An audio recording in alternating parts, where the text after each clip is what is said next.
Mas, enfim. Luciano do Vale também, que é outra pessoa também. Nossa, o Luciano foi um cara muito marcante na minha carreira, né? Conheci ele na Globo, na Copa de 82. E aí depois ele fez uma proposta milionária. E ele sai também da Globo, né? Ele sai da Globo, principalmente vai para a Record, depois monta uma equipe, um programa de esporte que tinha 8 horas, e que a gente fazia esporte, mas se falava sobre todos os assuntos. Exatamente. E é por isso que o esporte é interessante, porque cada atleta ele está inserido num contexto político. Então você faz grandes coberturas políticas cobrindo o esporte. Exatamente. Né? Que é a mística do grande evento. Mas enfim, o Silvio Santos estava interessado em fazer algo. Silvio Santos não, o comercial do SBT, em fazer algo semelhante ao que o Luciano tinha feito na Band. Entendi. Um programa de esporte, só que o do Luciano era aos domingos e ia ser de sábado. 2 semanas antes de começar esse programa, o Silvio, não, esporte não é a minha, eu não vou. Não quero mais. Tudo encaminhado. A equipe contratada, programas prontos, e eu tinha uma matéria sensacional, um furo internacional que eu tinha conseguido.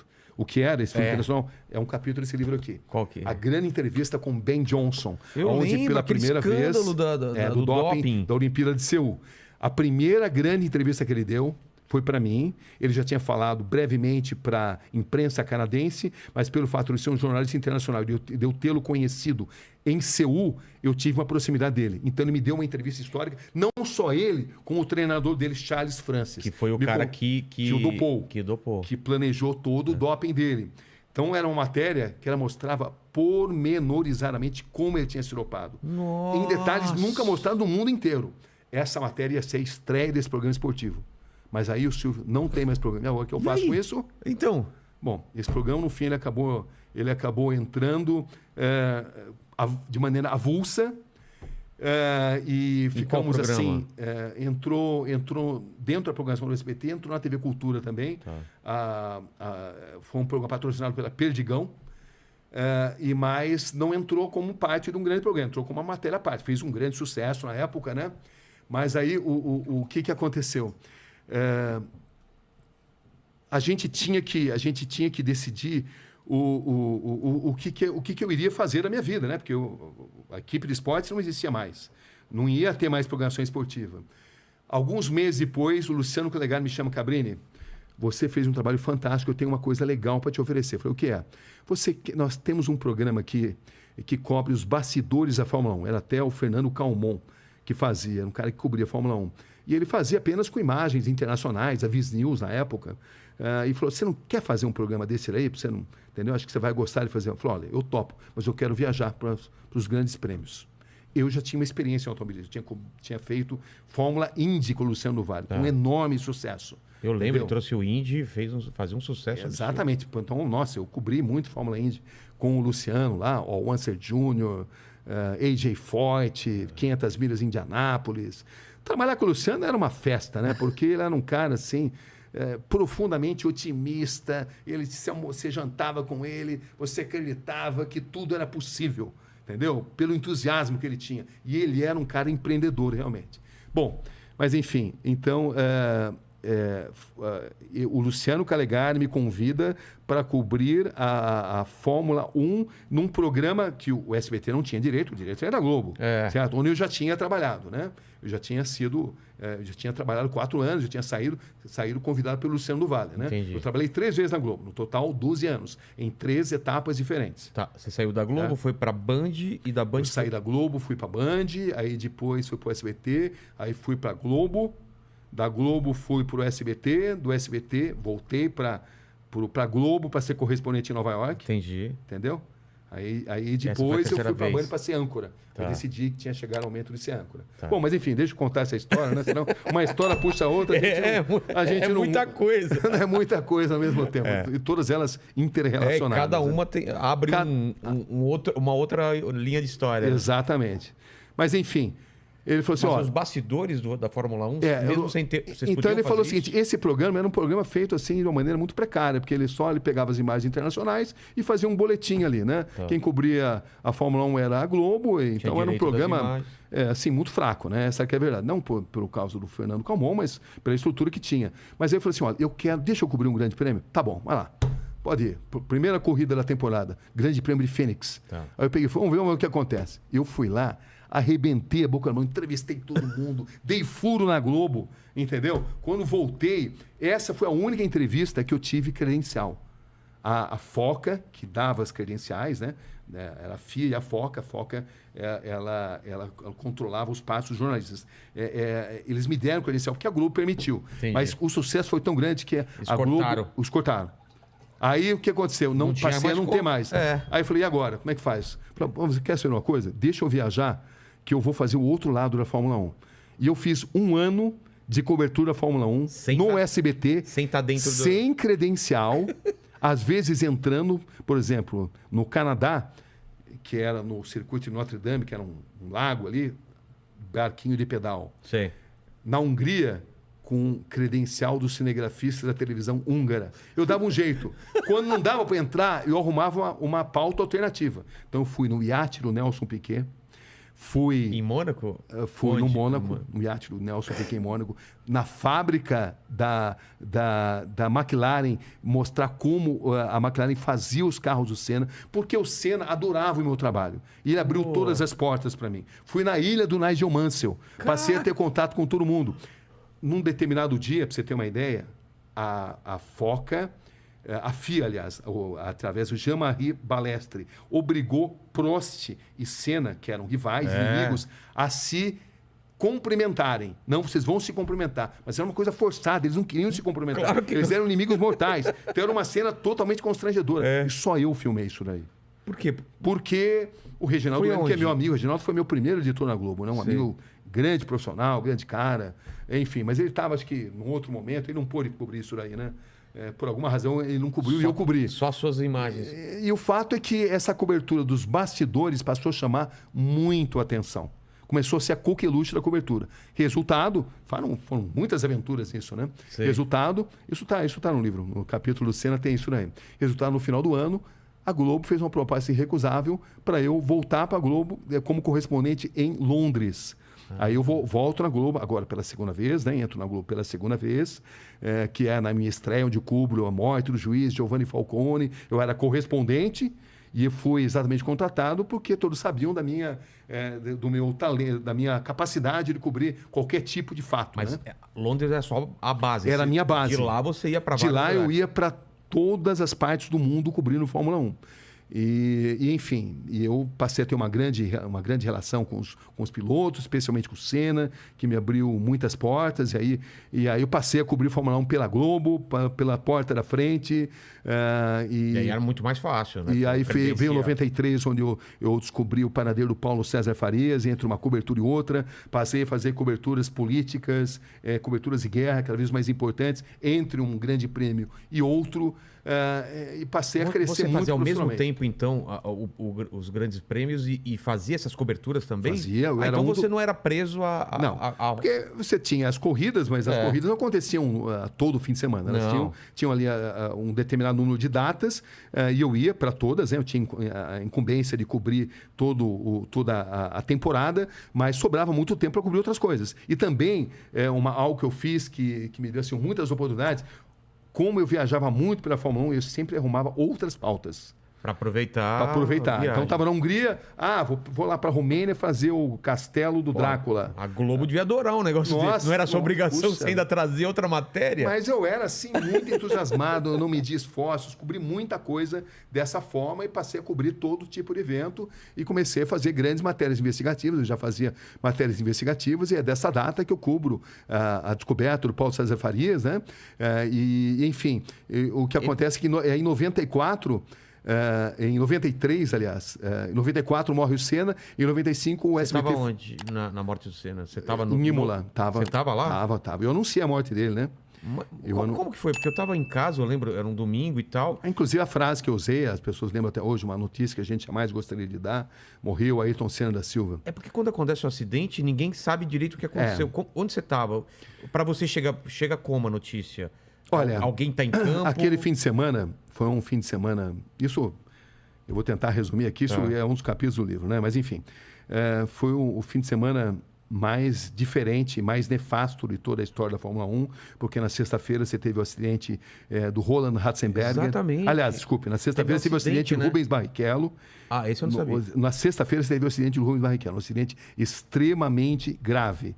O Rubinho quase morreu, o Senna foi um dos primeiros a chegar no local do acidente, socorreu, ajudou a socorrer, foi no hospital visitar o Rubinho. No sábado morreu Roland Ratzenberger. Exatamente. Entendeu? E o próprio Senna me contou que ele não tinha morrido na pista. Que ele não tinha morrido no hospital, mas sim na pista, que ele morreu na pista. Aquilo abalou ele e pra tinha caramba. sido contado uma mentira, porque pela lei italiana, quando acontece o que eles chamam de sinistro, o evento tem que ser automaticamente suspenso. Então, a corrida que vitimou Ayrton Senna não poderia ter sido realizada, porque o evento deveria ter sido suspenso. Se seguisse e a o lei... Senna me contou isso. Se seguisse a lei, ele não teria morrido. O Senna me contou, olha, Sabrina, eu vou te contar, você não pode falar, eu respeitei isso.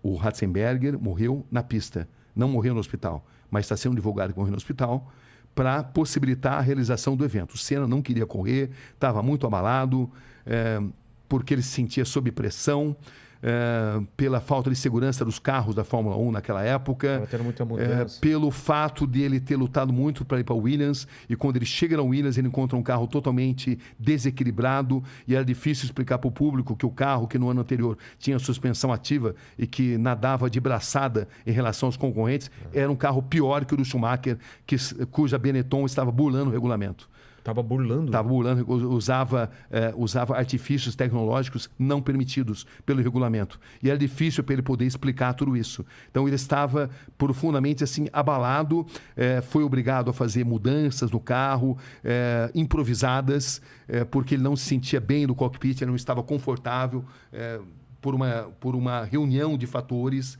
E o fato é que o Senna quase desistiu de correr naquele fim de semana por todos esses elementos, né? Então, ele chega a falar com outros pilotos, faz alguma reunião? Ele chega a falar, eles chegam a se reunir, mas aí, por uma questão contratual, decidem correr. Decidem que tinham que correr. Então, você tem aquela célebre imagem dele que está totalmente contrariado. E contrariado também porque ele tinha um carro inferior ao do rival. No braço, ele conseguia as pole positions. Ele não tinha marcado um único ponto. Era a terceira corrida da temporada. Nas duas anteriores, ele não tinha feito um único ponto. Que tinha sido no Brasil, em Aida, no Japão. Ele tinha sido pole position, mas tinha quebrado. Entendeu? Tinha tido um acidente e tinha parado, né? Não tinha marcado o ponto. E ele estava se sentindo sob pressão. Então, ele tinha sido pole position mais uma vez, mas ele tinha ali no retrovisor Schumacher arrojado, com um carro que não respeitava o regulamento, e era difícil para ele falar sobre isso. Era muito difícil. Então, tem uma série de detalhes, eu não vou contar tudo, porque senão a gente não fala de outro assunto, né? Mas são muitos fatos, né? A célebre reunião sobre pneus que estavam fora do regulamento também, e que a Goodyear reúne o Frank Williams e o Senna. Eu conto também o que aconteceu. O fato é que a cabeça do Senna estava muito abalada, porque uma gambiarra tinha sido feita no carro, porque o carro era inferior e porque essa sucessão de acidentes tinham mexido com o emocional dele, né? O acidente gravíssimo do Rubinho, que por um triz não morreu na sexta, o acidente fatal do Roland Ratzenberger, enfim, era um piloto muito diferente daquele que a gente estava acostumado a ver e sob imensa pressão de vencer. Total. Porque patrocinadores pressionavam, a torcida pressionava, o mundo pressionava, porque ele era o melhor piloto. E ele não sabia como explicar, como falar para a opinião pública a situação que ele estava vivendo. Como é que ele vai explicar com um carro que no ano passado nossa, não dava nem graça, né?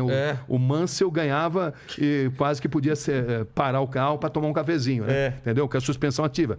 Pareciam duas fórmulas diferentes, né? A fórmula da Williams, com a suspensão ativa, que depois tinha sido proibida, né? Foi proibida. Quando foi proibido, o regulamento mudou. Mas aí a Benetton arrumou um jeito de burlar o regulamento. E ela estava burlando o regulamento, usando várias armas não permitidas pelo regulamento.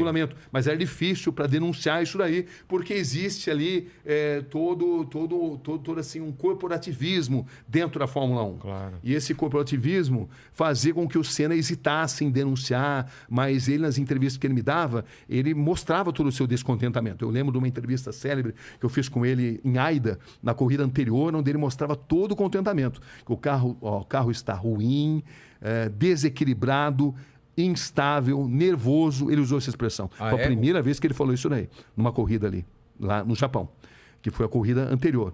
Então, era todo esse contexto que existia ali, né? E quando acontece o acidente, parece que não tem imagens do acidente mesmo. Então, esse é um outro... Eu fui o primeiro cara a praticamente desvendar essa imagem, que a Foca dizia que não tinha essas imagens, mas aí eu consegui uma série de depoimentos de pessoas que diziam que tinham visto. Eu peguei o Bernie Eccleston, que era o presidente da Foca, o todo-poderoso da Foca, e eu o confrontei com esses depoimentos. Olha, existe essa imagem. Falei, tá certo, é verdade. Eu vou te mandar. Ele mandou essa imagem. Só que a imagem, 1 segundo antes do choque no muro, ela desaparece. Eles deram a explicação de que o diretor de imagens havia cortado para uma outra imagem e que nem todas as câmeras tinham videotape.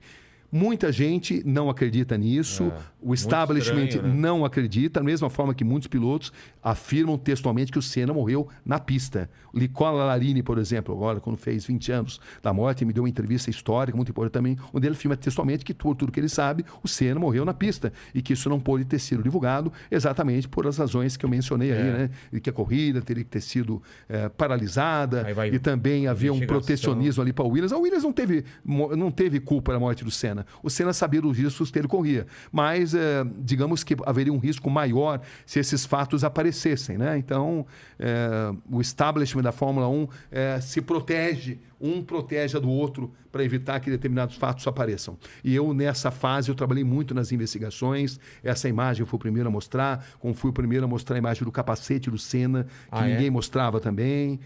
Enfim, essa... Um parafuso... O braço da suspensão. O braço da suspensão, né? O braço da suspensão que se rompeu, exatamente porque o carro estava instável, o braço da suspensão se rompe e ele vai direto contra o muro da Tamburello, né? Uma cena muito estranha, era uma né? curva de alta velocidade, onde ele bateu numa altíssima velocidade, mas o Senna não tinha um ferimento no corpo, ele só tinha no cérebro, entendeu? Porque o braço da suspensão, quando se rompe, ele se transforma numa lança, que entra e sai do capacete, num diâmetro muito pequeno, um tamanho muito reduzido, e que o Senna teve má sorte, de outra forma ele teria saído andando dali, entendeu? Porque ele não tinha outros ferimentos no corpo. Não foi um impacto... O que se acredita é que o fato do braço da suspensão ter se rompido, ele se transformou numa lança que entra e sai do capacete, num pequeno orifício, um orifício muito pequeno, eu vi ali. E essa imagem do capacete, que também não era revelada, que eu fiquei, como eu te falei, muito tempo ali investigando isso, mostrando isso. Quem tiver interesse em ter mais detalhes sobre isso, está tudo nesse livro aí. Tem muita coisa que jamais poderá ser divulgada, né? Como também tem a história do cara que filmou lá o corpo do Ayrton Senna no Instituto Médico Legal e tentou vender e foi repudiado. Claro. Você não pode mostrar uma imagem dessa. O que vai se ganhar com isso? Nada. Não. Então, né? Mas enfim, mas tem todo tipo de história. E o que eu digo para vocês até hoje é que todos os momentos que eu falo de Ayrton Senna, eu rendo as minhas homenagens, porque eu aprendi muito com ele. Como ser humano, como profissional, um cara comprometido totalmente com o perfeccionismo, com a determinação e, ao mesmo tempo, quando não estava tomado pelo modo perfeição, um cara muito engraçado. Ah, é? Muito engraçado. Tirador de sarro, inclusive, no documentário que eu cheguei a fazer, um dia você pode ver até, nossa, me sacaneava direto, nossa, o tempo todo.